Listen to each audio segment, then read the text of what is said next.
결국 시장의 판단처럼 일단 금리는 동결됐다 이렇게 말씀을 좀 드려보겠습니다. 자, 먼저 몇 가지 좀 의미 있는 부분을 좀 말씀 좀 들어보겠는데요. 지난 5월달 이전이죠. 직전 지난 3월달에 FOMC 때 어떤 성명서가 있었는지 그걸 먼저 말씀을 드리고 이번 5월달 성명서와 비교하는 것이 좀 더 이해를 좀 돕게 좋겠다 이렇게 말씀 드려보겠고요. 지금 화면에 보시는 것처럼 제롬 파월 의장이 나오고 있지만 올해 들어서는 결국 과거에는 369, 11, 즉 1년에 4번 정도가 FOMC 의장이 나왔는데 이제는 8번, 매번 나오기 때문에 결국 제롬 파월 의장의 어떤 인터뷰 속에서 결국 이후의 금리에 대한 방향과 팁을 좀 얻는 그런 어떤 좋은 기회라고 일단 말씀을 드려보겠고요. 잠시 지난 3월 달에 FOMC의 어떤 성명서 내용을 좀 보시면서 5월 달과 좀 비교를 좀 할 필요가 있다 보겠습니다. 잠시 후에 보실 내용인데요. 지난 3월 달에 기준금리가 동결했습니다. 지난 3월 달에 기준금리 동결할 때 이런 표현이 있었습니다. 주요한 내용은 이 단어가 보이는데요. 결국 그 물가 상승률이 즉 음료와 에너지 이외에는 거의 그 물가 상승률이 2% 니어란 단어 나왔습니다. 즉 2% 언저리다 이런 얘기하고 있고요. 좀 더 내려가 보시면 기본적으로 미국의 어떤 시장 관련돼서 좀 더 자세히 좀 보시면 좋겠지만 여전히 그 미국의 어떤 이번에 3월 달에 바라볼 때는 물가 상승률이 2% 니어라는 표현을 썼기 때문에 어쩌면 3월 달 이후에 즉 5월 달에는 물가 상승률이 2%를 인접한다면 5월 달은 오를 것이다. 그런 기대감이 일단 커졌다. 이렇게 말씀 드려보겠고요. 자, 그럼 오늘 새벽에 나왔던 자료입니다. 매일이죠. 즉 5월 1일 날 결국 이번에 기준금리 동결 관련돼서 프레스에 대한 내용인데요. 주된 내용 이렇게 보시면 좋겠습니다. 앞서서는 니어라는 단어가 나왔다는 걸 주목하면 좋겠고요. 5월 달에는 이 벨로가 나왔습니다. 즉 지난 3월 달에는 물가 상승률이 2%에 인접했다는데 5월 달에는 물가 상승률이 2%에서 좀 밀렸다는 걸 보면 이것을 보면서 그렇게 되면 결국 앞으로는 기준금리가 어때 동결보다 계속 인하되는 것은 아니고 이런 어떤 약간 좀 퀘스천 마크가 있다는 것을 말씀드려보겠고요. 기본적으로 이번 이슈 관련돼서 눈에 띈 것들 가운데서 기준금리 동결 몇 가지 이유가 있습니다. 무엇보다도 일자리 관련돼서 여전히 견조하다 이런 부분을 좀 가지고 있고요. 또한 비실업률 이런 부분들이 여전히 낮다는 표현을 가지고 있고요. 비실업률이 얼마나 낮나 이런 데이터를 좀 보니까 지난 50년 이래 최저 수준인 미국 실업률이 3.8이기 때문에 현재까지 모습을 보면 기본적으로 실업률은 예상보다 낮아지고 있고 그리고 물가 상승률은 2% 언저리다 이런 좀 말씀 드려보겠습니다. 자, 그럼 정리를 해봐야 되겠는데요. 그럼 앞으로 이것을 어떻게 할 것인가 이런 코멘트를 하고 있는데 앞서 제가 말씀드렸던 것처럼 제롬 파월 의장은 기준금리 동결 관련돼서 기자 인터뷰했습니다. 그때 어떤 내용이 나왔냐면 지금 물가 상승률이 결국 FOMC가 바라보는 2%에서 좀 밀렸지만 앞으로는 좋아질 것입니다. 이런 표현을 쓰고 있기 때문에 현재까지 트렌드를 보면 어떻게 됐든 간에 기준금리는 인하 쪽으로는 가지 않을 것이다. 그런 시그널을 제롬 파월 의장이 상당히 강하게 시장에 좀 시그널을 좀 줬다 이렇게 말 들어보겠고요. 자, 그러다 보니까 이 단어가 상당히 좀 의미 있는 문구가 또 하나 있습니다. 커미티 즉 FOMC에는 이렇게 좀 바라고 있습니다. 지금은 아니지만 이후에는 경제 활동이 앞으로 계속 확장될 것이다. 또한 그 노동시장과 여건들이 예상보다 좋아지고 있고 그리고 지금 같은 경우에는 물가 상승률이 2%의 언더의 모습을 가지고 있지만 앞으로 보면 물가 상승률 관련돼서는 앞으로 지금보다 좀 좋아질 것이라는 표현을 쓰고 있어서 전체적인 틀거리를 보면 기준금리 동결했음에도 불구하고 앞으로는 기준금리를 인하하지 않겠다 이런 시그널 상당히 강하게 나오고 있다 보겠습니다. 다만 여기서 한 가지 이슈가 되고 있는 것은 트럼프 대통령이 즉 어저께죠. 즉 FOMC가 이틀간 열리고 있는데 어제 FOMC 회의 열리는 과정에서 트럼프 대통령이 이런 얘기했습니다.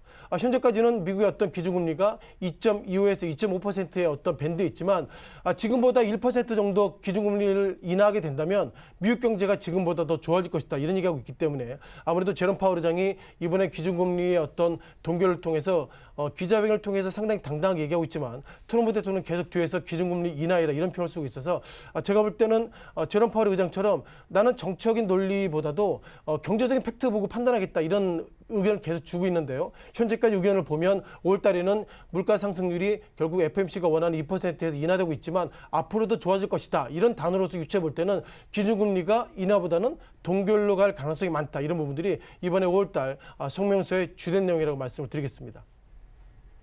네, 소장님 말씀처럼 고용 지표는 좋았습니다. 4월 민간 부문 고용이 이 월스트리트 저널이 집계한 예상치보다 큰 폭으로 상회했는데요. 하지만 PMI 지수가 2016년 10월 이후로 최저치를 기록을 했습니다. 이런 가운데 뉴욕 증시 3대 지수도 모두 하락하면서 마감이 됐습니다. 각 움직임 좀 살펴봐 주시죠.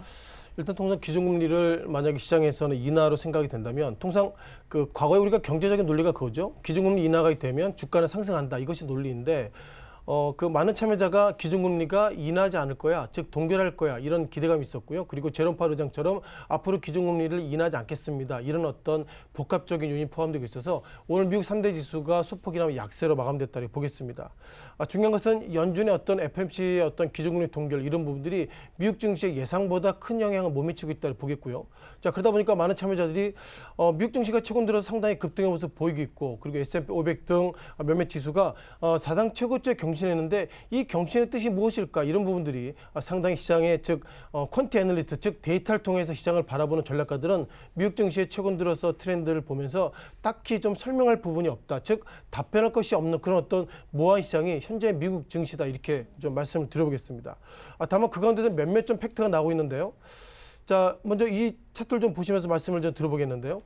자, 애플 실적 발표했습니다. 애플이 아마존을 넘어서 이제는 미국 증시 관련된 1등, 2등을 달리고 있는데 애플의 실적이 예상보다 좋아졌다고 얘기 나오고 있고요. 예상보다 좋아짐 속에서 어제 같은 경우에는 장중에 변동성이 커졌지만 오늘 새벽 끝난 미국 증시 관련된 애플이 210달러. 그러니까 2018년도 10월 달에 233달러에 미치지 못하지만 여전히 약 210달러 통해서 현재까지의 모습을 보면 애플이 이번 1분기 실적이 좋아졌다. 이렇게 좀 계속 이슈가 있는데요.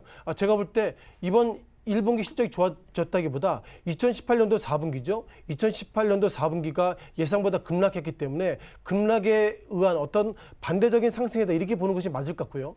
많은 그 애널리스트를 비롯해서 휴대폰 즉 IT 이쪽 담당 애널리스트들이 평가했던 건 뭐냐면 작년 4분기 이렇게 안 좋았다는 것은 결국 애플의 실적이 안 좋을 것은 아닌가 그런 부분이기 때문에 기본적으로 너무 실적 부진 그런 부분들을 목표가를 하향했기 때문에 하향보다 소폭이나마 좋아져서 애플의 상승은 결국 실적이 좋아졌다기보다 그만큼 시장의 눈높이가 좀 낮아진 어떤 반대급부다 이렇게 좀 말씀을 드려보겠습니다. 또한 몇몇 이펙트 관련돼서 민간 고용 지표가 호조됐다는 표현을 가지고 있는데요. 최근 들어서 미국 지표가 상당히 엇갈려 나고 있습니다. 어떤 지표는 좋아지고 있고 어떤 지표는 나빠지고 있고 상당히 엇갈리고 있는데 최근 들어서 미국 3대 지수가 오르다 보니 나쁜 지표는 시장에서 반영하지 않고요. 좋은 지표를 보면서 이제 미국 경제가 좋아지고 있다. 그리고 실업률이 예상보다 적어지고 있기 때문에 상당히 좋아지고 있다. 이런 평가가 있는데 현재까지 데이터를 보면 긍정적인 표현도 많이 있지만 부정적인 표현도 또 많이 있다 보겠습니다. 또 몇몇 또 이펙트 관련돼서 다음 주 얘기가 나오고 있습니다. 현재 미국과 중국이 무역전쟁 이슈가 계속 커지고 있고요. 아무래도 올해 들어서 저도 이 자리에서 무역전쟁 이슈를 상당히 많이 드리고 있는데 결국 5월 8일입니다. 5월 8일 같은 경우에는 중국의 부총리죠. 이름을 찾아보니까 류 부총리가 8일에 일단 워싱턴을 방문하고 있고요. 현재까지 방문 예정인데 현재까지 기본 트렌드 관련돼서 잘 될 것이다 이런 평을 가지고 있는데요. 중요한 것은 잘 된다면 중국 상하이 지수가 3월달 이후에 4월달부터 좀 약세 모습 보이겠습니다. 과연 이것을 봤을 때 미국과 중국의 무역 전쟁 관련돼서 무역 협상이 잘 될 수 있을 것인가 그런 어떤 약간 의구심이 들고 있고요. 따라서 중국 상하이 지수가 약세 모습 보이고 있다면 결국 다음 주에 결국 미중 관련돼서 CNBC나 몇몇 어떤 데이터를 보면 상당히 잘 될 것이다 평가를 가지고 있지만 중국 상하이 지수가 약세 모습 보이고 있다는 걸 보면 아무래도 다음 주에 열릴 즉 8일날 열릴 미중 회담의 내용들이 그렇게 긍정적이진 않을 수 있다 이런 부분들이 중국 상하이 지수의 인덱스를 통해서도 우리가 확인할 수 있습니다. 네, 미국의 PMI가 부진했다 이런 부분도 짚어주셨는데 중국의 PMI도 부진했거든요. 이 둘의 연관성 어떻게 보세요?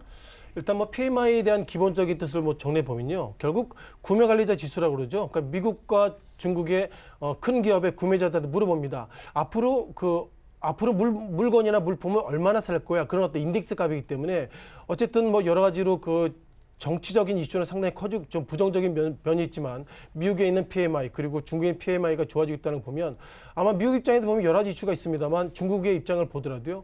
중국 경기가 상당히 안 좋아지고 있고 이번 2018년도 넘어서 2019년도 6%대 전후에 있지만 이번 1분기가 예상보다 좋아지고 있습니다. 즉 좋아지고 있다는 것은 경기가 좋아질 수 있다 이런 부분이 선반영이기 때문에 구매관리자 지수라는 것들이 실은 실질 구매도 있겠지만 앞으로 희망사항이기 때문에 결국 중국의 어떤 경제 지표가 좋아지고 있는 기본 이면에는 결국 중국이 어떻게 보면 기본적으로 그 시장에 상당히 부양책을 많이 써주고 있다 이런 모습이 있기 때문에 경제적인 데이터는 부정적이지만 PMI 관리자 입장에 보면 아무래도 중국의 어떤 정부가 부양책을 계속 내놓을 거야. 즉 한국의 추경처럼 부양책을 계속 내놓을 거야. 그런 어떤 기대감이 이번에 PMI 그 양국의 지수에 상당히 호조로 나와 있다 보겠고요. 다만 이 가운데서 한국의 지표는 예상보다 부정적입니다. 우리가 통상 저도 말씀드리지만 미국과 중국 즉 G2 미국과 중국이 상당히 경제 지표가 좋아지고 있는데 한국의 경제 지표가 안 좋아지고 있다는 걸 보면 결국 PMI 지수나 이런 호전적인 그 경제 지표가 예상보다 허상이다 그런 부분들도 좀 의미 있게 좀 강조를 좀 드리겠습니다.